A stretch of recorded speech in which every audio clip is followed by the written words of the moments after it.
시청자 여러분 안녕하십니까. 지금부터 전국현의 안보정리를 시작하십니다.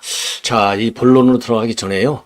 지금 이게 보니까 조이들을 믿지 않기로 했다. 또 배신 때릴까 봐서 양심만 믿기로 했습니다. 양심 있으면 이재명이를 처벌하라. 아주 옳으신 말씀 이영수님.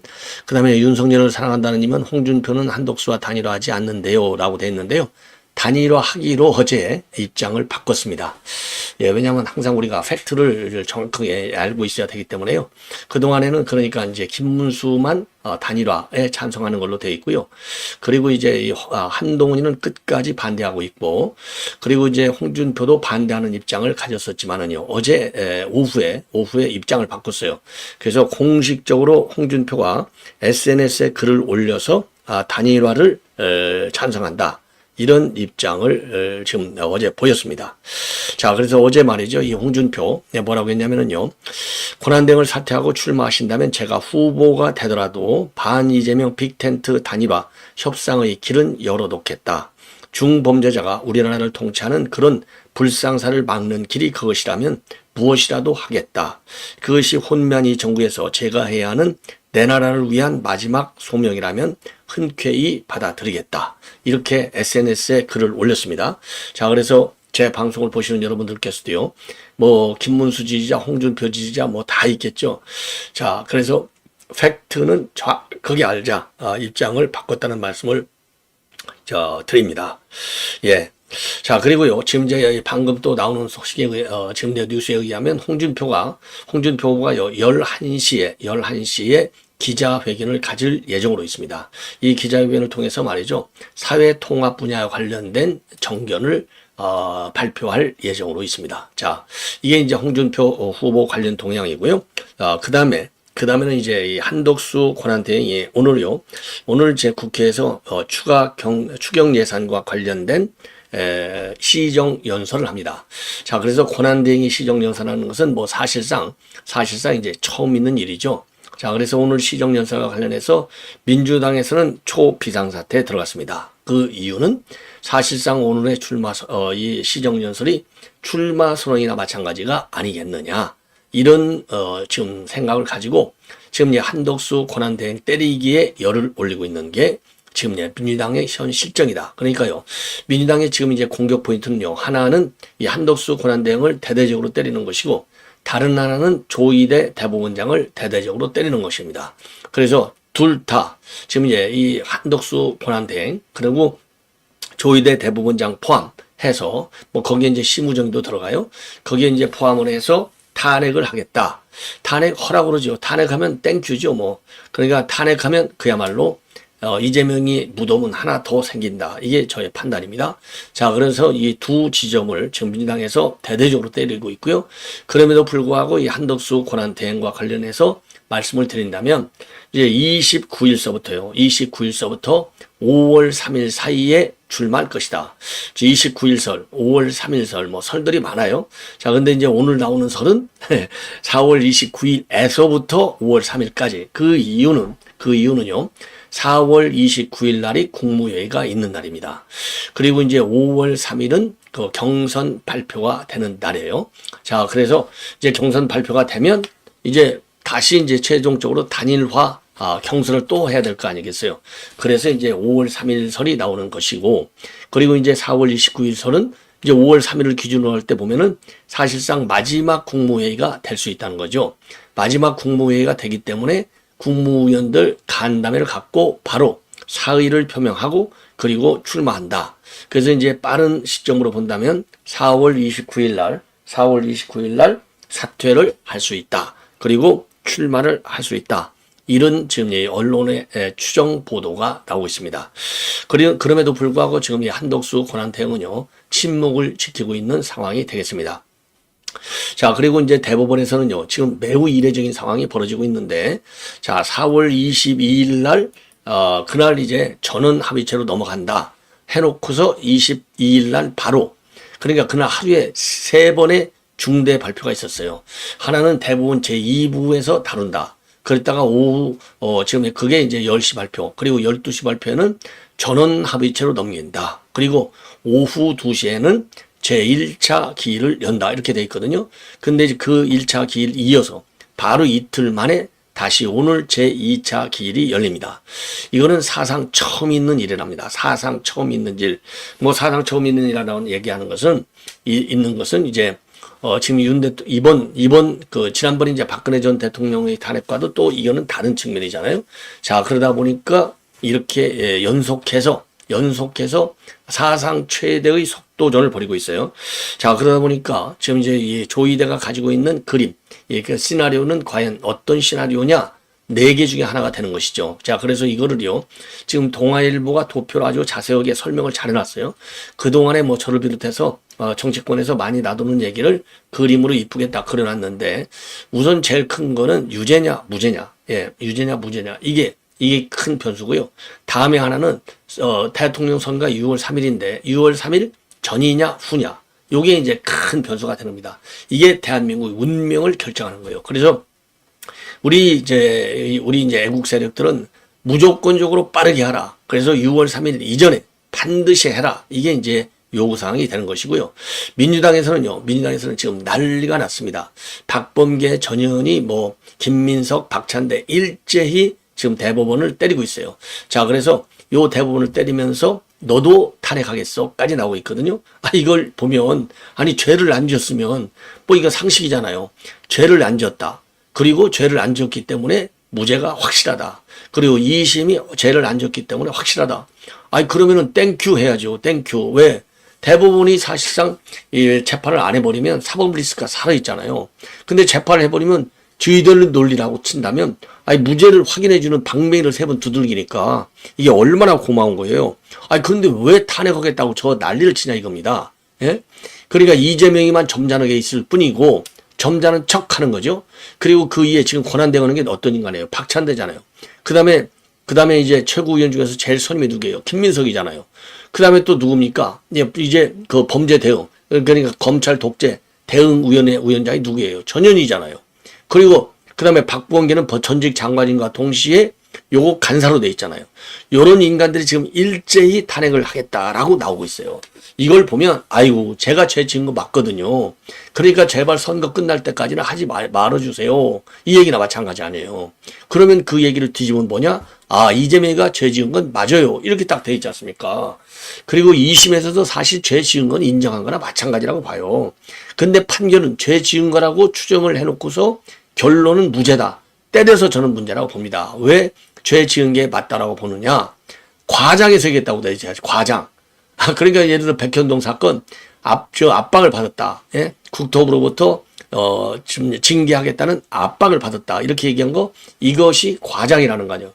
과장은 사실과 다른 게 과장이죠. 일단 뻥튀기 한 거는 이게 뻥튀기 한다고 전부 가짜라고 그러고 전부 극우방송이라고 몰아붙이잖아요. 예. 그렇기 때문에 사실상 죄가 있는 것은 2심도 인정했다고 저는 봅니다. 예. 자, 그러기 때문에 지금 이제 조이대마저도 탄핵하겠다. 이렇게 난리가 치고 있는 겁니다.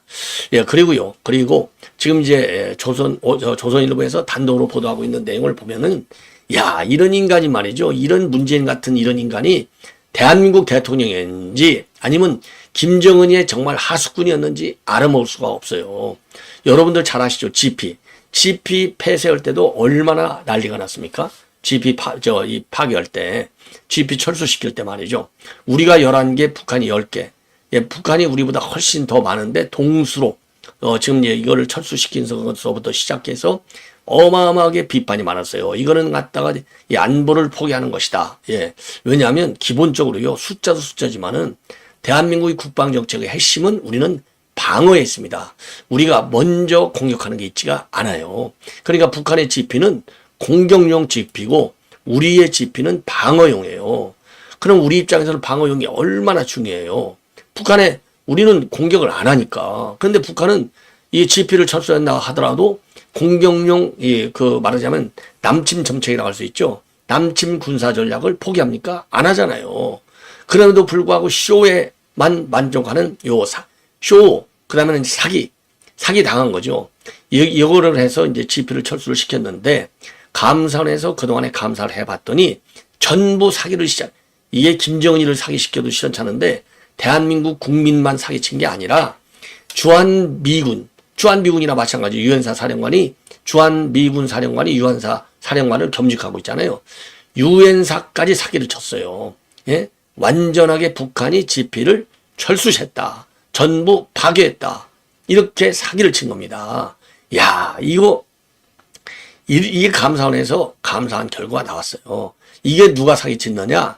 국방장관이 사기쳤어요. 연이은, 서욱, 정경도 이런 못된 이런 인간들이, 이런 놈들이 무슨 국방장관 이런 것들 그냥 싹 정말 법이 허용하는 최대의 형벌을 가야 됩니다. 무기징역이 됐든 사형이 됐든 간에 이런 인간들은요.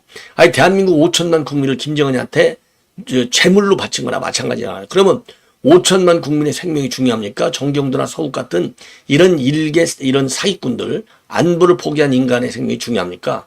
5천만 배가 중요한 거 아니에요. 그러면 아니 김정은이는 공격용이니까 우리 국민이 몇십 명이 죽을 때 몇십만 명이 죽을지 몇백 명이 죽을지 모르잖아요. 전쟁이 일어나면.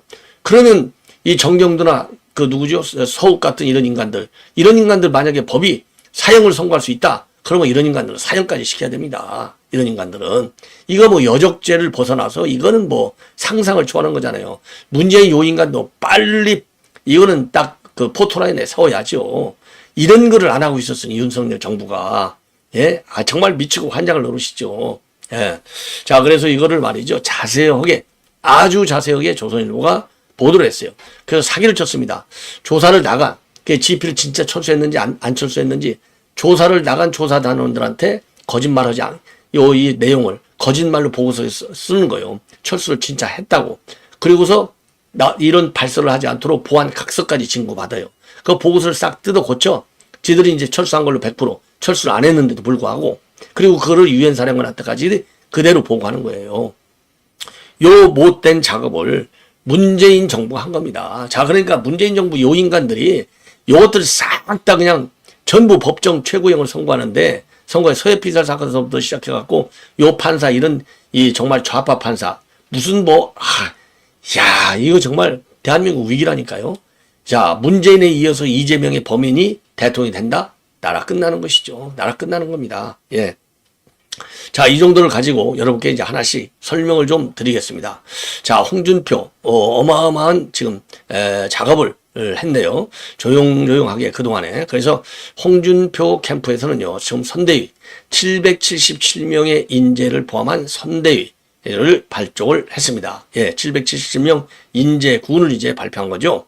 자, 그래서, 지금 이제 홍준표 비서실장은 김대식, 그러죠? 그리고 총괄 상황본부장에는 유상범, 그리고 총괄 조직본부장에는 김선동. 김선동은 재선이죠, 도봉에.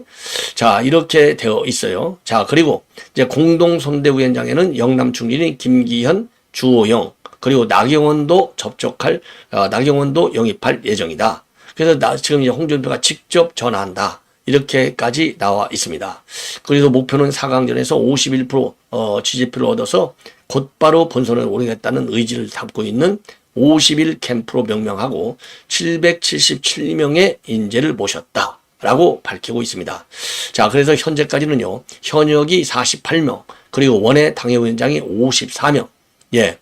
자, 그래서 이번 캠프 가장 큰 특징은 현장 정치인과 전문가를 균형 있게 배치하고 우리 사회의 미래 경쟁력을 강화하기 위해서 다양한 최첨단 분야에서 전문가를 모셔오겠다라고 밝히고 있어요. 자, 그래서 이제 아까도 말씀드린 대로 후보 비서실장에는 김대식이고요.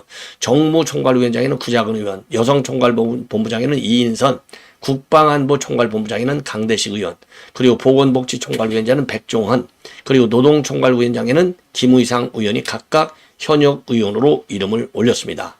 그리고 특징적인 것 중에 하나는요, 윤석열 정부의 탄생에 기여했던 외곽 조직인 세미준, 새로운 미래를 준비하는 모임의 이영수 중앙회장이 총괄지원본부장을 맡았다고 합니다.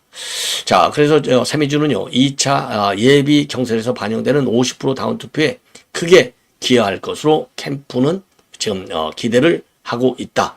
예, 기대를 하고 있다. 이렇게 지금 알려지고 있습니다. 자, 그리고요. 예, 그리고 또 추가적으로 말이죠.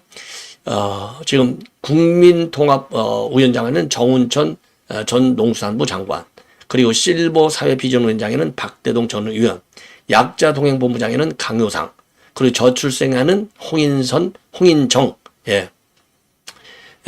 홍인정, 그리고 언론 분야에서 언론특보단장에는 표철수, 방통위 부위원장, 그리고 언론총괄 본부장에는 홍상표 전 수석, 그 다음에 공보단장에는 하종대 채널A 기자죠. 대변인에는 이성배 전 MBC 어나운서가 됐습니다. 그리고 전략홍보 본부장에는 조강한은 전에 이제 이재명과 붙었던 남양주병 당협위원장이 되겠습니다. 그리고 정책총괄본부장에는 이병태 카이스트 교수, 그렇게 이제 들어가 있고요. 그 다음에 종합상황실장에는 정장수 전 대구시 경제부시장, 정무조정실장에는 신재경 전 대통령실 선임 행정관, 후보수행실장에는 손성호 전 대구시 시장 비서실장, 그리고 한미동맹 강화본부장에는 박성규 제1야전군 사령관 육군대장, 그리고 중소기업 대책본부장에는 한무경, 국민소통본부장에는 박재순, 하여튼 뭐 이렇게 해서 어마어마한 지금 인원들이 여기에 참여하고 있습니다. 예. 자, 이렇게 해서요. 지금 이제 홍준표 777명, 그리고 이철규 의원이 참여할 예정으로 있다고 합니다. 이철규. 예. 자, 그리고 이제 그 이철규 의원의 경우에는요, 정책과 정부를 총괄하는 총괄위원장 역할을 할 것이다. 이렇게 입장을 내놓고 있습니다. 예. 자, 그리고 이제 11시에 지금 11시에 사회정책 분야에 관한 기자회견을 가질 예정으로 있다. 자, 이렇게까지 지금 나오고 있고요.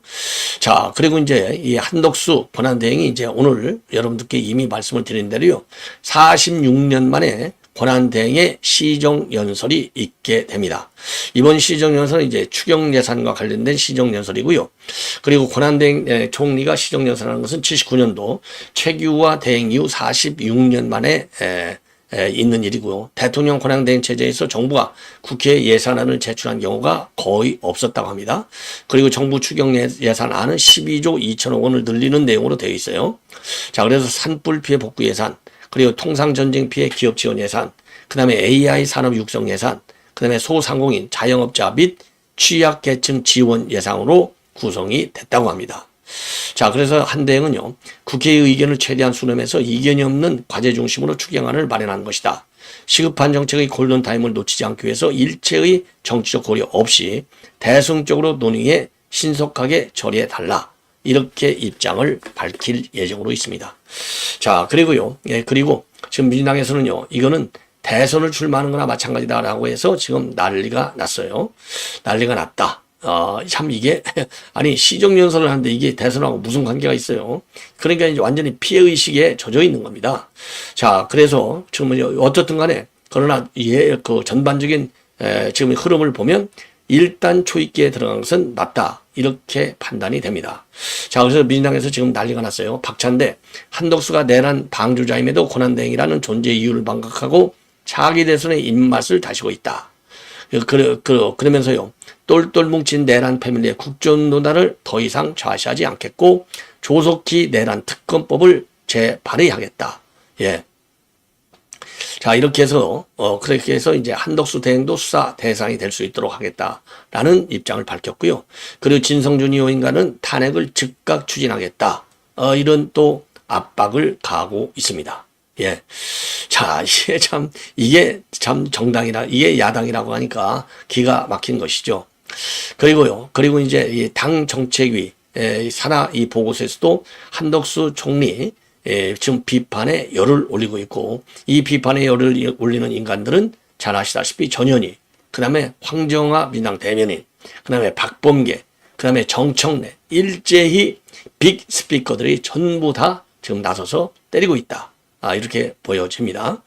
자, 그리고요. 그리고 이제 한덕수 대행은 29일서부터 5월 3일 사이에 출마하는 설이 유력하게 거론이 되고 있다는 말씀을 드립니다.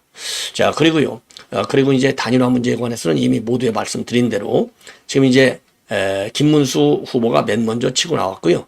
그리고 지금 이제 홍준표 후보도 치고 나왔다. 예, 치고 나왔다. 자, 그래서 지금 이제 단일화, 우리 탄핵에 찬성하는 두 사람들, 그러니까 안철수하고 지금 한동훈이는 반대를 하고 있습니다. 안철수하고 한동훈은 반대를 하고 있어요. 예. 자, 이렇게 해서 지금 제가 보니까요. 지금 이제 이강 구도는 탄핵에 강력하게 반대했던 김문수, 그리고 탄핵에 반대는 하지만은 그 하야라고 얘기를 했던 홍준표, 이강전으로 돌입하는 것이 아닌가, 이렇게 판단이 됩니다. 한동훈 요인가는 아웃시켜버려야죠. 이건 뭐 국민 여론조사 50%에서는 유리할지 모르지만 당심에서는 절대적으로 불리할 수밖에 없다라는 말씀을 드립니다. 예. 자, 이번에는 이제 시나리오를 말씀을 드리겠는데, 이게, 지금 이거 글씨가 이제 여러분께 잘 보일지 모르겠는데요. 이게 동아일보가 그린 그림인데, 이거 뭐 말로 설명하는 것보다도 이 도표 한 장이 아주 잘 정리가 돼 있어요. 그동안에 저도 여러 차례 말씀을 드린 대로 딱 돼 있습니다. 크게 대선 전, 선거의 시점이 대선 전이냐, 대선 후냐, 이렇게 돼 있는데, 대선 후에도, 그러니까 이게 지금 심리를 해서 결과를 발표할 수 있느냐. 예. 요거에 대해서 법리적인 판단이 필요해요. 이거 못해.